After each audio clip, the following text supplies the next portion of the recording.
Genesis 29. Then Jacob continued on his journey and came to the land of the eastern peoples. There he saw a well in the open country, with 3 flocks of sheep lying near it, because the flocks were watered from that well. The stone over the mouth of the well was large. When all the flocks were gathered there, the shepherds would roll the stone away from the well's mouth and water the sheep. Then they would return the stone to its place over the mouth of the well. Jacob asked the shepherds, "My brothers, where are you from?" "We're from Haran," they replied. He said to them, "Do you know Laban, Nahor's grandson?" "Yes, we know him," they answered. Then Jacob asked them, "Is he well?" "Yes, he is," they said. "And here comes his daughter Rachel with the sheep." "Look," he said, "the sun is still high. It is not time for the flocks to be gathered. Water the sheep and take them back to pasture." "We can't," they replied, "until all the flocks are gathered and the stone has been rolled away from the mouth of the well. Then we will water the sheep." While he was still talking with them, Rachel came with her father's sheep, for she was a shepherd. When Jacob saw Rachel, daughter of his uncle Laban, and Laban's sheep, he went over and rolled the stone away from the mouth of the well and watered his uncle's sheep.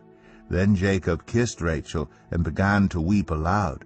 He had told Rachel that he was a relative of her father and a son of Rebekah. So she ran and told her father. As soon as Laban heard the news about Jacob, his sister's son, he hurried to meet him. He embraced him and kissed him and brought him to his home. And there Jacob told him all these things. Then Laban said to him, "You are my own flesh and blood." After Jacob had stayed with him for a whole month, Laban said to him, "Just because you are a relative of mine, should you work for me for nothing? Tell me what your wages should be." Now Laban had 2 daughters. The name of the older was Leah, and the name of the younger was Rachel. Leah had weak eyes, but Rachel had a lovely figure and was beautiful. Jacob was in love with Rachel and said, "I'll work for you 7 years in return for your younger daughter Rachel."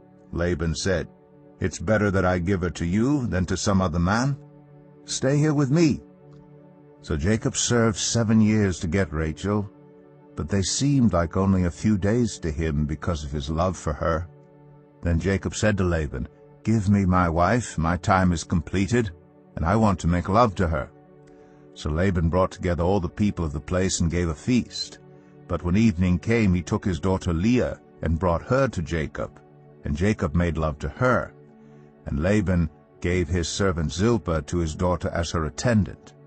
When morning came, there was Leah. So Jacob said to Laban, "What is this you have done to me? I served you for Rachel, didn't I? Why have you deceived me?" Laban replied, "It is not our custom here to give the younger daughter in marriage before the older one. Finish this daughter's bridal week, then we will give you the younger one also in return for another 7 years of work." And Jacob did so. He finished the week with Leah, and then Laban gave him his daughter Rachel to be his wife. Laban gave his servant Bilhah to his daughter Rachel as her attendant. Jacob made love to Rachel also, and his love for Rachel was greater than his love for Leah. And he worked for Laban another 7 years. When the Lord saw that Leah was not loved, he enabled her to conceive, but Rachel remained childless. Leah became pregnant and gave birth to a son. She named him Reuben, for she said, "It is because the Lord has seen my misery. Surely my husband will love me now." She conceived again, and when she gave birth to a son, she said, "Because the Lord heard that I am not loved, he gave me this one too." So she named him Simeon. Again she conceived, and when she gave birth to a son, she said, "Now at last my husband will become attached to me, because I have borne him 3 sons. So he was named Levi. She conceived again, and when she gave birth to a son, she said, "This time I will praise the Lord." So she named him Judah. Then she stopped having children.